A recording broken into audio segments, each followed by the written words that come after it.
नमस्कार दोस्तों, कैसे आप सब। स्वागत है आपका अभी classes the future of study channel पर। प्रिय दोस्तों, आज हम एक बहुत ही महत्वपूर्ण टॉपिक पर चर्चा करने जा रहे हैं जिसका नाम है सीयूईटी। सीयूईटी आखिर में है क्या। बहुत से बच्चे साथियों जो 12th पास करके निकलते हैं, उनको विभिन्न विश्वविद्यालयों में प्रवेश प्रक्रिया संबंधित जो भी डाउट है उनको समझ में नहीं आता कि आखिर में सीयूईटी है क्या।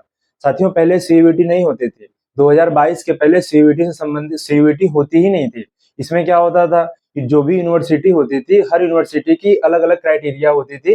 जैसे बीएचयू है तो उसका अपना अलग क्राइटेरिया है, उस हिसाब से अपने में प्रवेश परीक्षाओं से संबंधित अपने क्राइटेरिया अलग नियमावली अपनी जारी करती थी। उसी प्रकार से इलाहाबाद यूनिवर्सिटी है, उसी प्रकार से दिल्ली यूनिवर्सिटी है, सब अपनी अलग अलग नियमावली बनाते थे। लेकिन साथियों 2022 के बाद एक कॉमन यूनिवर्सिटी एंट्रेंस टेस्ट बनाने की साथियों केंद्र सरकार ने एक योजना बनाई, और इसके तहत एक पूरे भारत में कॉमन टेस्ट होता है, जिसके तहत ये डिसाइड किया जाता है कि विभिन्न विश्वविद्यालयों में प्रवेश कौन पाएगा। तो उससे संबंधित जो भी आपकी आज आज हम इस वीडियो के माध्यम से आपको समझाने की कोशिश करेंगे कि आखिर में सीयूईटी है क्या। तो सबसे पहले हम जानेंगे कि सीयूईटी क्या है। दूसरी बात हम देखेंगे कि इसका एग्जाम पैटर्न क्या होता है। सीयूईटी आखिर कितना पेपर कराती है, कितना मिनट में कराती है, क्या कराती है, इसको हम यहाँ समझने की कोशिश करेंगे। फिर उसके बाद हम सिलेबस पे चर्चा करेंगे कि उसके आखिर में सिलेबस क्या है। सिलेबस के बाद विभिन्न विश्वविद्यालयों में प्रवेश प्रक्रिया संबंधी क्या क्या नियम है वो जानने की कोशिश करेंगे। और लास्ट में हम परीक्षा की रणनीति, कि हमारी परीक्षा की रणनीति कैसी होनी चाहिए और किस प्रकार से हम इस परीक्षा में सफलता पा सकते हैं और बड़े विश्वविद्यालयों में जाने का अपने सपने को पूरा कर सकते हैं। तो चलिए एक एक करके शुरू करते हैं और सबसे पहले समझते हैं कि आखिर में सीयूईटी क्या है। तो सीयूईटी क्या है उसके बारे में हम आपको डिटेल से समझाने की कोशिश करते हैं, और हम एक एक करके आपके जो भी क्वेश्चन है आपके दिमाग से वो आपको डाउट को दूर करते चलते हैं। ठीक है, तो सबसे पहले हम जानेंगे कि सीयूईटी क्या है। साथियों, सीयूईटी का मतलब होता है कॉमन यूनिवर्सिटी एंट्रेंस टेस्ट। आपको हम बताए थे ना, आपको अभी हम बताए कि 2022 के पहले हर विश्वविद्यालयों की जो प्रवेश प्रक्रिया है वो उनकी अलग अलग होती थी। तो ये एक कॉमन यूनिवर्सिटी एंट्रेंस टेस्ट बनाया गया कि एक एक ही टेस्ट होगा। उसमें ऐसा नहीं है कि हर यूनिवर्सिटी का अलग अलग टेस्ट होगा, एक ही टेस्ट होगा। और उसके माध्यम से साथियों एक जो भी टेस्ट होगा उसमें मेरिट के हिसाब से बड़े बड़े विश्वविद्यालयों में बच्चों की चयन प्रक्रिया को सुनिश्चित की जाएगी। तो common university entrance test, entrance entrance test, ये साथियों होता है सीयूईटी। ये कॉमन एग्जाम होगा।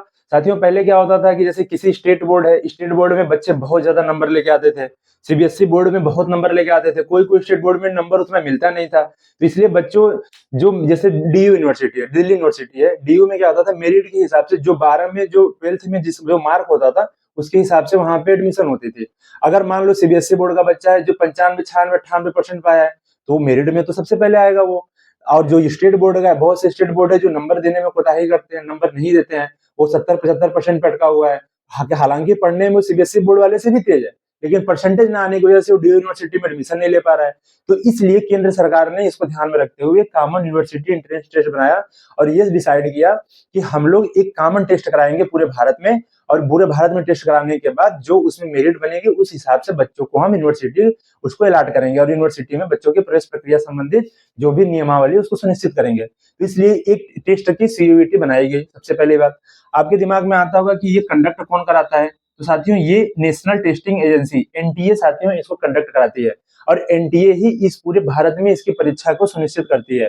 तो सीयूईटी की तैयारी संबंधित आप अगर 12th पास किए हैं, अगर यूजी में जाना है, साथियों सीयूईटी पीजी में भी होती है। सीयूईटी में आपको यूजी में भी अगर आपको सिलेक्शन लेना है अंडर ग्रेजुएशन, अगर आपको बीए बीएससी बीकॉम बीटेक या बीए बीसीए जो भी करना है, ये आप यूजी की डिग्री के तहत सीयूईटी के तहत आप यहाँ से कर सकते हैं। ठीक है, तो सीयूईटी यूजी भी होता है, सीयूईटी पीजी भी होता है। जो post graduation MA MCom MSc जो भी होता है साथियों, यहाँ पे पीजी में भी सीयूईटी कराती है कंडक्ट, उसके भी एंट्रेंस टेस्ट से संबंधित जो भी गाइडलाइन है सीयूईटी एनटीए के थ्रू कराती है। पीजी में पीएचडी में भी साथियों सीयूईटी एग्जाम कराती है, एनटीए एग्जाम कराती है सीयूईटी के थ्रू। तो इसमें जो भी संबंधित जो भी परीक्षाएं हैं वो सीयूईटी के तहत की जाती है। तो आज हम सीयूईटी यूजी के बारे में बात करेंगे और हम समझेंगे कि जो बच्चा 12th पास किया है, जो बच्चा 12th पास करके निकला है, वो आखिर में यूनिवर्सिटी में मतलब एग्जाम देके यूनिवर्सिटी में एडमिशन कैसे ले सकता है। तो आपको हाई होप आपको सीयूईटी समझ में आ गया होगा। सीयूईटी क्या है, CUET common university entrance test है। इसके तहत साथियों जो बड़े बड़े भारत में विश्वविद्यालय है उसमें 12th पास करने वाले बच्चे यूजी के तहत एडमिशन की प्रक्रिया को सुनिश्चित कर सकते हैं। तो सीयूईटी क्या है ये समझ में आ गई। अब एक चीज आपको हम यहीं पे समझाते चले साथियों, सीयूईटी तो आपको समझ में आ गई। अब आपको हम यहीं पे एक छोटा सा चीज बताते चले कि आखिर में सीयूईटी जो यूजी है इसमें योग्यता क्या क्या है। योग्यता क्या है, योग्यता का मतलब एलिजिबिलिटी, अगर एलिजिबिलिटी की बात करें तो आपको 12th पास होना चाहिए। अगर यूजी की बात, यूजी में आपको एडमिशन लेना है तो आपको 12th पास होना चाहिए। और 12th पास ये नहीं कि हमको बहुत अच्छे मार्क्स से होना चाहिए, मार्क्स यहाँ पे डिसाइड नहीं करता। अगर आपको 40-50% भी है ना तो भी आप सीयूईटी यूजी की एग्जाम को, आप फॉर्म को फिलअप करके सीयूईटी यूजी की एग्जाम दे सकते हैं। ठीक है, योग्यता क्या है, 12th पास है। उम्र क्या है, ऐसा नहीं है कि उम्र में कोई लिमिटेड लगा दिया है कि इतने साल की उम्र। उम्र क्या है, उम्र की यहाँ कोई सीमा नहीं है।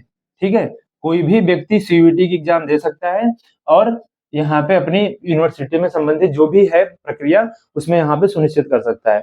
ये चीजें आपको समझ में आ गई कि सीयूईटी यूजी आखिर में है क्या। अब हम नेक्स्ट अपने चलते हैं, सीयूईटी यूजी तो समझ में आ गया।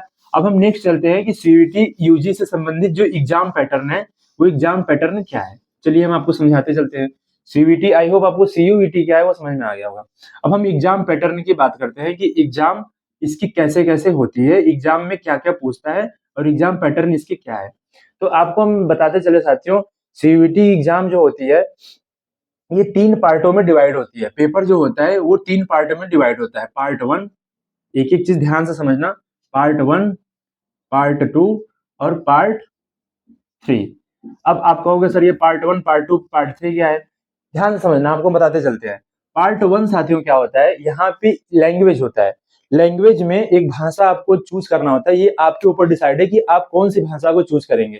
तो यहाँ पे लैंग्वेज होता है भाषा, यहाँ पे क्या होता है भाषा। और पार्ट 2 में साथियों यहाँ पे पार्ट 1, अच्छा एक चीज यहीं पे ध्यान समझना कि पार्ट 1 में ही दो पार्ट में बटा होता है। पार्ट 1 भी 2 पार्ट में बटा होता है। यहाँ पे सेक्शन 1 होता है, इसमें भी ये पार्ट 1 में भाषा ही होता है, लेकिन यहाँ पे सेक्शन 1 और सेक्शन 2 में बटा होता है। ये सेक्शन 2 और सेक्शन 1 क्या है साथियों, यहाँ पे भी भाषा होता है और यहाँ पे भी लैंग्वेज होता है, यहाँ पे भी भाषा होता है। अब ये आपके ऊपर डिसाइड होता है कि आपको कौन सी भाषा को कहाँ चूज करना है। ठीक है, यहाँ पे साथियों जो सेक्शन 1 है इसमें 13 लैंग्वेज होते हैं। कितने लैंग्वेज होते हैं, यहाँ पे सेक्शन 1 में साथियों 13 लैंग्वेज होते हैं और सेक्शन 2 में साथियों यहाँ पे 20 लैंग्वेज होते हैं। 13 लैंग्वेज क्या है, 13 लैंग्वेज में साथियों यहाँ पे आपको हिंदी, इंग्लिश और कन्नड़, मराठी, तेलुगु, तमिल, ये कुछ कुछ ऐसे लैंग्वेज हैं जो आपको हमारे भारत की मातृभाषा के रूप में जो है वो यहाँ पे 13 लैंग्वेज मिलेंगे। और जो ये पार्ट 2 में जो 20 लैंग्वेज है ये हमारे फॉरेन लैंग्वेज हैं, जैसे फ्रेंच हो गया, चाइनीज हो गया, ये जो भी लैंग्वेज है यहाँ से 20 लैंग्वेज यहाँ पे दे दी गई है। इसमें इस दोनों जो सेक्शन है साथियों पार्ट 1 में, इसमें से आपको भाषा को चूज करना होता है कि आपको कौन सी भाषा को पढ़ना है। पार्ट 1 में अगर आपने मान लो यहाँ पे हिंदी इंग्लिश दोनों यहीं पे है तो आपने इस 13 लैंग्वेज में से आपने हिंदी और इंग्लिश चूज कर लिया, या तो आपने इंग्लिश चूज कर लिया या तो आपने हिंदी चूज कर लिया, तो आपने एक भाषा का डिसाइड कर लिया। ये आपके ऊपर डिपेंड है कि आप कौन सा भाषा चूज करेंगे। आप जो भाषा चूज करेंगे या इसमें से चुन सकते हैं या तो आप इसमें से चुन सकते हैं। तो सबसे पहली चीज ये क्लियर हो गई कि पार्ट 1 2 सेक्शन में बटा होता है, उसमें भाषा होती है, इसमें 13 लैंग्वेज है मातृभाषा और यहाँ पे फॉरेन लैंग्वेज 20 भाषा, जो 20 लैंग्वेज है हमारी फॉरेन लैंग्वेज हो गई। ये चीज समझ में आ गई। अब दूसरी चीज समझते हैं कि पार्ट 2 में क्या होता है। पार्ट 2 में साथियों हमारा डोमेन होता है। क्या होता है, डोमेन। डोमेन का मतलब होता है जो आप इंटर में, आप जो मतलब इंटर में जो 12th जो पास किए हैं उसमें आपकी क्या क्या सब्जेक्ट है उसके हिसाब से यहाँ पे आप डोमेन चूज कर सकते हैं। डोमेन क्या होता है, ये सब्जेक्ट होता है, इसकी भी इसमें से भी सब्जेक्ट होता है, जैसे history, geography, polity, economics, science, physics, chemistry, math, bio, ये जो भी आप इंटर में पढ़े होंगे ये आपके यहाँ पे डोमेन में आपको चूज करने के लिए आपको कहा जाएगा। आप उसमें से 1 2 3 जो भी आपको जितना भी सब्जेक्ट विभिन्न विश्वविद्यालयों से संबंधित जो भी आपकी नियमावली है उससे संबंधित आप यहाँ पे जो डोमेन है उसको आप चूज कर सकते हैं। जैसे मान लो आपने हिस्ट्री चूज कर लिया तो आपको हिस्ट्री डोमेन आपने रखा, यहाँ से लैंग्वेज मान लो हिंदी रखा तो हिंदी लैंग्वेज रखा और डोमेन में हिस्ट्री रखा। अब लास्ट आता है पार्ट 3, यहाँ पे भी आपको विकल्प दिया जाता है बहुत सारा कि आप अपने हिसाब से चूज कर सकते हो कि हमको फिजिक्स लेना है कि मैथ लेना है, केमिस्ट्री लेना है कि बायो लेना है कि हिस्ट्री लेना है कि ज्योग्राफी लेना है कि साइंस लेना है, क्या लेना है, ये आप यहाँ से चूज कर सकते हो। पार्ट 3 हमारा जो साथियों होता है वो होता है जीटी। जीटी का मतलब होता है जनरल टेस्ट। जनरल टेस्ट में साथियों आपको यहाँ से पूरी आपकी जनरल टेस्ट की जाएगी, ये सबके लिए अनिवार्य होता है, ये सबको देना है, ऐसा नहीं इसमें तो आपको विकल्प दिया गया कि आपको क्या चूज करना है, history, geography, math, economic, science. यहाँ पे आपको भाषा दी गई, इसको आपको चूज करना है कि आपको हिंदी रखना है, इंग्लिश रखना है, कि कन्नड़, तेलुगु, मलयालम, चाइनीज, फ्रेंच क्या रखना है, ये आपको यहाँ पे विकल्प दे दिया गया। पार्ट 3 में जीटी है, ये सबके लिए अनिवार्य होता है, ये सबके लिए क्या होता है, अनिवार्य होता है, ये सबको देना ही देना होता है। तो आपको 3 पेपर देना होगा, मिनिमम आपको 3 पेपर, और आप मैक्सिमम 5 पेपर दे सकते हैं। तो आपको अपने हिसाब से डिसाइड करना है कि हमको क्या क्या रखना है विभिन्न विश्वविद्यालयों को गाइडलाइन को पढ़ते हुए। जैसे बीएचयू में साथियों डोमेन नहीं होता, अगर आपको मतलब कि बनारस हिंदू यूनिवर्सिटी में एडमिशन लेना है तो वहां पे आपको डोमेन नहीं होगा, वहां पे आप एक लैंग्वेज ले लो और एक जीटी ले लो, आपका एंट्रेंस एग्जाम क्लियर हो जाएगा। आपने मान लो इंग्लिश यहाँ पे लैंग्वेज ले लिया और वहां पे जीटी का पेपर दे दिया, तो आपको बीएचयू से संबंधित जो भी है वो पूरी हो जाएगी। अब दूसरी डीयू की बात करें, डीयू में साथियों क्या होता है, डोमेन तो रखना ही है, डोमेन के साथ साथ आपको डोमेन में वो विषय रखना है जो आपने 12th में पास, जैसे 12th में आपका मान लो फिजिक्स केमिस्ट्री में था, तो आपको यहाँ पे डोमेन में आप वही सब्जेक्ट ले सकते हैं जो आपकी 12th में थी। तो हर यूनिवर्सिटी की अलग अलग क्राइटेरिया होती है, आप उसके हिसाब से अपनी जो है अपनी सूची को तैयार कर सकते हैं। सबसे पहला साथियों विद्यार्थियों को ये करना चाहिए कि अपनी सूची को तैयार करो कि हमको भाषा कौन सा लेना है, हमको डोमेन कौन सा लेना है, और हमको जीटी तो सबको देना है, जीटी तो रखना ही रखना है। अच्छा, यहीं पे एक चीज समझते चलते हैं, डोमेन में क्या है, क्लियर हो गया ना। डोमेन में क्या है, डोमेन में जो आप सब्जेक्ट है बहुत सारे, उसमें से जो आप 12th में पढ़े हैं जिसमें आपकी इंटरेस्ट हो, आप उसको यहाँ से ले सकते हैं। अच्छा, यहीं पे एक चीज समझते चलते हैं कि जीटी में क्या होता है, जनरल टेस्ट में क्या क्या होता है। अच्छा, जीटी की बात कर लेते हैं यहीं पे, ये आपका एग्जाम पैटर्न हो जाएगा। अच्छा, एक चीज समझो कि आप कहोगे सर ये पार्ट 1 जो लैंग्वेज का पेपर है, ये लैंग्वेज का पेपर कितने नंबर का होता है और कितना हमको टाइम मिलता है। तो साथियों 2024 तक क्या था कि 40 क्वेश्चन करने होते थे और 50 क्वेश्चन देता था, मतलब पेपर में 50 क्वेश्चन रहता था और हमको करने कितने होते थे, 40 क्वेश्चन, और हर एक क्वेश्चन साथियों 5 नंबर का होता था। अब मतलब एक सही क्वेश्चन पे 5 नंबर मिलता था, और निगेटिव मार्किंग भी होती थी, निगेटिव मार्किंग भी होती थी। मतलब अगर आप एक गलत क्वेश्चन करेंगे तो आपका 1 नंबर काट लिया जाएगा, मतलब अगर 5 आप गलत कर दिए तो आपका एक सही वाला क्वेश्चन जो मतलब क्या है वो आपका खत्म हो जाएगा। तो 40 क्वेश्चन करने होते थे, 50 क्वेश्चन देता था, हर एक क्वेश्चन 5 नंबर का होता था और एक निगेटिव मार्किंग भी होती थी। तो ये लैंग्वेज का हो गया। डोमेन में भी सेम था, 40 क्वेश्चन करने होते थे, 50 देता था, और ये भी कितने मिनट का होता था, 45 मिनट का होता था। और वही सेम ये भी 45 मिनट का होता था, 45 मिनट में ये भी करना होता था। और जीटी का साथियों होता था 60 क्वेश्चन देता था, 50 क्वेश्चन करने होते थे, और ये भी 1 घंटे का। ये कितने घंटे का होता था, 1 घंटे का। ठीक है, ये 2024 तक इसी एग्जाम पैटर्न पे हमारी एग्जाम को कंडक्ट कराएगी।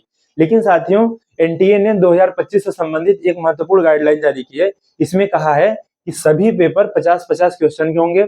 इसमें हम आपको विकल्प नहीं देंगे कि 50 दिए हैं तो आपको 40 करना है, नहीं, 50 दिए हैं आपको 50 करना है। अब आपको कोई भी मतलब कि ये नहीं दी जाएगी कि 60 दे रहे हैं 50 करना है, 50 दे रहे हैं 40 करना है, नहीं। अब सभी में 50-50 क्वेश्चन होंगे और हर एक क्वेश्चन 5 नंबर का होगा, और हर एक गलत क्वेश्चन पे आपकी 1 नंबर माइनस मार्किंग की जाएगी, मतलब कि हर एक पेपर आपकी 250 मार्क्स की होगी। ठीक है, ये हमारी जो न्यू गाइडलाइन है ये इसके तहत बताई गई है। तो आई होप आपको एग्जाम पैटर्न समझ में आ गया होगा कि कितने नंबर का कौन सा पेपर होता है, कितने घंटे का होता है। अब हर एक पेपर 1 घंटे का होगा, जीटी भी 1 घंटे का होगा, डोमेन भी 1 घंटे का होगा, और आपकी लैंग्वेज भी 1 घंटे की होगी। और हर एक पेपर में 50-50 क्वेश्चन दी जाएगी, हर एक पेपर में 50-50, और आपको विकल्प अब नहीं दिया जाएगा कि आपको 50 दे रहे हैं 40 करना है। ठीक है, ये चीजें क्लियर हो गई। अच्छा, जीटी में हम एक बात करते चलते हैं कि जीटी में आखिर में पूछता क्या क्या है। जीटी में अगर आपको जीटी समझ में आ गई यहाँ से, तो फिर आप यहाँ से आप एग्जाम पैटर्न आपको अच्छे से समझ में आ जाएगा। तो हम सबसे पहले समझते हैं कि जीटी में आखिर में पूछता क्या है। जो पार्ट 3 है जनरल टेस्ट का, उसमें क्या क्या पूछता है। तो जीटी भी साथियों 3 पार्ट में बटा होता है। 3 पार्ट क्या क्या है, ये भी साथियों पार्ट 1, पार्ट 2 और पार्ट 3 में बटा होता है। पार्ट 1 में क्या होता है, पार्ट 1 में साथियों क्वांट होता है। क्या होता है, क्वांट। क्वांट का मतलब मैथ। इसमें मैथ से संबंधित जैसे एवरेज, परसेंटेज, आपकी बोट से संबंधित क्वेश्चन, रेल से संबंधित क्वेश्चन, और पार्टनरशिप से संबंधित क्वेश्चन, मतलब मैथ, अलजेब्रा, मेंसुरेशन, ये जो क्वांट हो साथियों इसमें क्वेश्चन पूछी जाती है। ठीक है, अब पार्ट 2 की बात करें तो पार्ट 2 में आपकी क्या पूछी जाएगी, रीजनिंग। क्या पूछी जाएगी, रीजनिंग।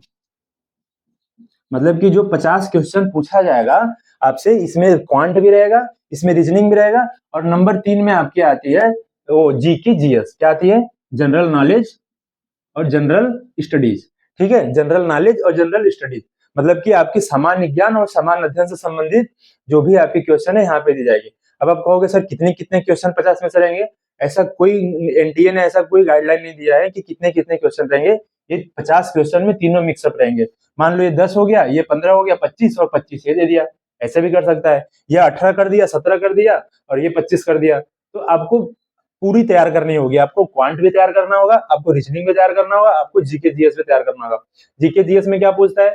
जीके जीएस में साथियों आपको करंट अफेयर, यहाँ पे करंट अफेयर भी ऐड कर लेते हैं। GK GS plus current affair, जो भी हमारे समसामयिक घटनाएं हैं उससे संबंधित जो भी चीजें हैं वो यहाँ पे आपको पूछी जाएगी। तो आपको ये पार्ट 3 जो जीटी का है ये भी आपको क्लियर हो गया कि जीटी में क्या क्या पूछता है। जीटी में क्वांट पूछता है, रीजनिंग पूछता है, GK GS plus current affair पूछता है। ठीक है, इतना चीजें आपको क्लियर हो गई। एग्जाम पैटर्न भी आपको समझ में आ गया। और कितने घंटे का होता है? 1 घंटे का। कितना क्वेश्चन होगा? 50 क्वेश्चन। कितने नंबर का होगा? 50 गुणे 5 मतलब 250 मार्क्स का होगा। एक गलत करने पे आपको कितना नंबर काट लिया जाएगा? 1 नंबर आपकी निगेटिव मार्किंग काट ली जाएगी। तो ये हमारा हो गया सीयूईटी यूजी का एग्जाम पैटर्न। ठीक है, सीयूईटी की एग्जाम कौन कंडक्ट कराती है? एनटीए। ठीक है, नेशनल टेस्टिंग एजेंसी। यहां तक हम समझ चुके साथियों कि हमारी जो सीयूईटी एग्जाम की जो एग्जाम पैटर्न है इससे संबंधित क्या क्या चीजें हैं हम यहाँ पे समझ चुके हैं। अब हमारा मेन सिलेबस भी यहीं पे कंप्लीट हो गया। जो हमारा तीसरा टॉपिक था ना सिलेबस का, ये भी हम यहीं पे एग्जाम पैटर्न के साथ साथ सिलेबस भी समझ चुके हैं। लास्ट हमारा बचता है कि विभिन्न विश्वविद्यालयों में परीक्षा मतलब एडमिशन संबंधित क्या प्रक्रिया है।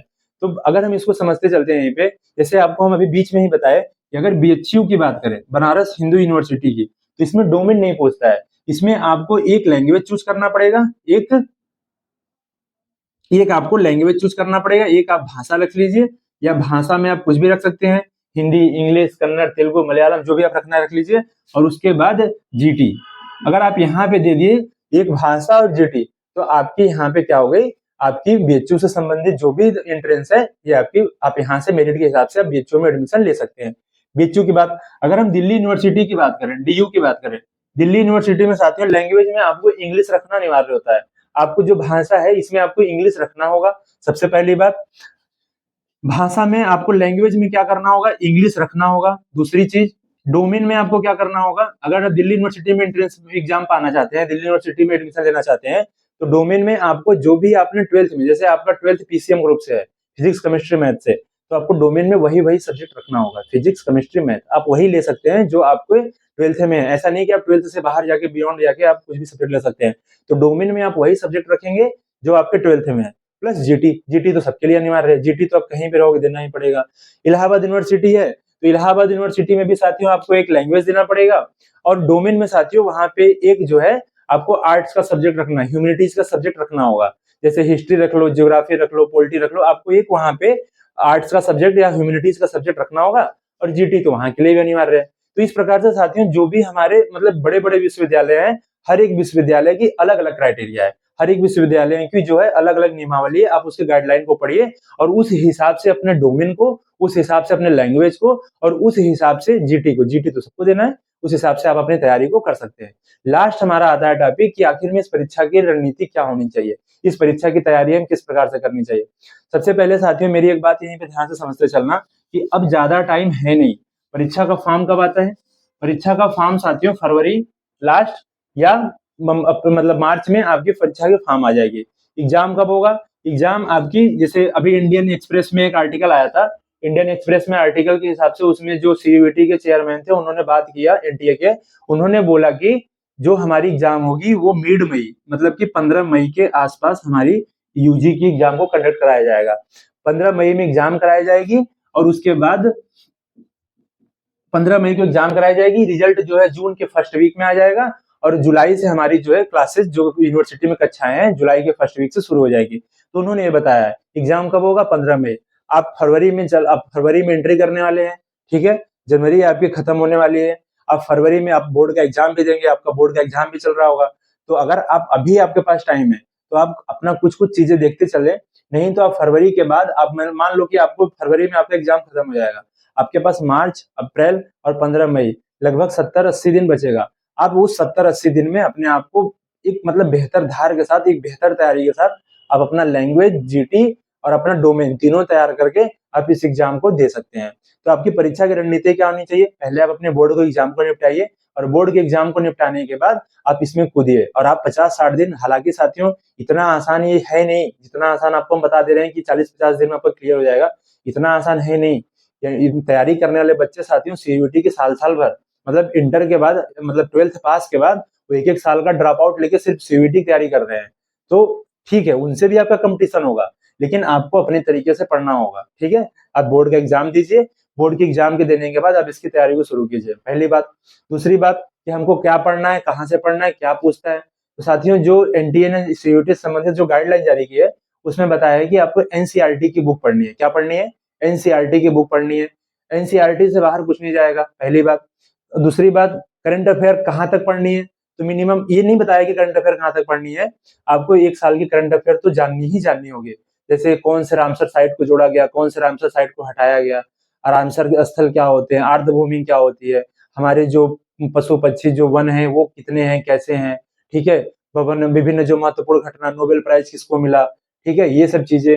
हमारे प्रधानमंत्री ने किस देश की यात्रा की, कौन सा सम्मान, पद्म भूषण किसको मिला, ये सब जो होती है करंट अफेयर में आती है। तो ये आपको हम तैयारी आपके यहाँ पे करवा देंगे करंट अफेयर से संबंधित।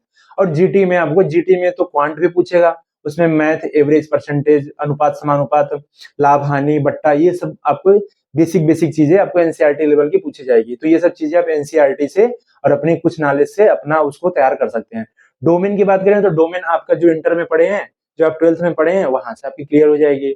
और जीटी आपका हो गया। लैंग्वेज, आपकी लैंग्वेज की अलग से पेपर होगी, लैंग्वेज की आपकी थोड़ा सिलेबस अलग होता है, आपको लैंग्वेज देखना पड़ेगा। जैसे आपने मान लिया इंग्लिश लैंग्वेज लिया है, तो इंग्लिश लैंग्वेज में कंप्रीहेंशन पूछेगा, थोड़ा बहुत स्पेलिंग, अपोजिट, सिनोनिम्स, एंटोनिम्स पूछेगा, और थोड़ा बहुत आपको कुछ और नरेशन, एक्टिव पैसिव, ये सब पूछेगा। तो आप वहां से अपना लैंग्वेज को तैयार कर सकते हैं।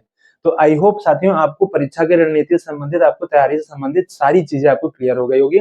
सीयूईटी क्या है, सीयूईटी परीक्षा कौन कराता है, सीयूईटी की परीक्षा से पैटर्न क्या है, सीयूईटी की एग्जाम कैसे कंडक्ट होती है। अच्छा हाँ, एक चीज यहाँ पे भूल गए कि सीयूईटी की एग्जाम सीबीटी मोड में होती है, ऑफलाइन होती है कि ऑनलाइन होती है, मतलब कंप्यूटर बेस्ड टेस्ट होता है कि ओएमआर पे होता है। तो आपको यहाँ पे बताते चले कि 2024 तक साथियों ये हाइब्रिड मोड पे होता था। हाइब्रिड का मतलब कुछ ऐसे सब्जेक्ट हैं जो ऑफलाइन होते थे और कुछ ऐसे सब्जेक्ट हैं जो ऑनलाइन होते थे, तो दोनों मिला के हाइब्रिड मोड पे होता था। लेकिन अभी 2025 में साथियों, हालांकि ऐसा भी ऑफिशियल कुछ आया नहीं है, लेकिन आज तक जहां तक हमको पता चला है कि ये अब सीबीटी मोड पे ही होगा, मतलब ऑफलाइन मोड इसको एएमआर सीट पे हटा के पूरी की पूरी प्रक्रिया को CBT mode, computer based test पे इसको करने जा रहे हैं। एनटीए इसको लागू करने जा रहा है, पूरी की पूरी परीक्षा जो प्रक्रिया होगी ये सिर्फ और सिर्फ कंप्यूटर टेस्ट पे होगी, मतलब ऑनलाइन होगी। ऑफलाइन को प्रक्रिया को ये बंद करने जा रहे हैं। अभी हालांकि ऐसा ऑफिशियल कुछ नोटिस नहीं आया है, न्यूज़पेपर के हिसाब से ये चीजें निकल के बाहर आई है। तो आप जब तैयारी करेंगे आपको खुद पता चल जाएगा। अब आपको साथियों सारी चीजें समझ में आ गई होगी कि सीयूईटी के संबंधित क्या क्या चीजें हैं। आप तैयारी को अपने अच्छे से कीजिए, अपनी तैयारी कीजिए, बोर्ड की एग्जाम दीजिए, बोर्ड की एग्जाम देने के बाद आप तैयारी शुरू कीजिए। आप तैयारी कीजिए साथियों, और अपने बड़े विश्वविद्यालयों में जो आपको जाने का सपना है ना, उसको पूरा कीजिए। साथियों आपको एक बात बता दें कि आप क्या हैं ये आप निर्णय नहीं करते, आपके आसपास के लोग डिसाइड करते हैं कि आप क्या हैं और आप कहाँ तक जाएंगे। अगर आपके आसपास के लोग अगर अच्छे हैं ना, अगर आपके आसपास के लोग अगर बहुत अच्छे हैं, आपको हमेशा मोटिवेशन देते हैं, आपको हमेशा आगे बढ़ने की बात करते हैं, आपको हमेशा मतलब कि एनर्जी से आपको एकदम जोश भर देते हैं, तो आप उसी स्पीड से आप आगे बढ़ पाएंगे। अगर आपके आसपास के लोग अगर बुरे हैं, आपके आसपास डिमोटिवेशन में जी रहे हैं, डिप्रेशन में जी रहे हैं, तो आपको वही खींच के लेके जाएंगे। तो बड़ी यूनिवर्सिटी में जाने का मतलब ये होता है ना साथियों, कि वहां पे जो क्रीम होते हैं, जो अपने अपने कॉलेज के क्रीम लोग होते हैं ना, वो वहां पे पढ़ने आते हैं। आप उन्हीं सोसाइटी में आप पढ़ेंगे, उन्हीं आप बड़े बड़े प्रोफेसरों से पढ़ेंगे, उन्हीं बच्चों के बीच में रहेंगे, तो आपका व्यक्तित्व वहां पे विकास होगा और आपकी मतलब आगे बढ़ने की जो पॉसिबिलिटी है ना, ये बहुत अधिक बढ़ जाएगी और आप अपने माँ बाप के और अपने परिवार के अपने सपनों को पूरा कर सकते हैं। तो आइए जुड़िए और देखते रहिए अभी classes, the future of study. बहुत बहुत धन्यवाद, थैंक यू।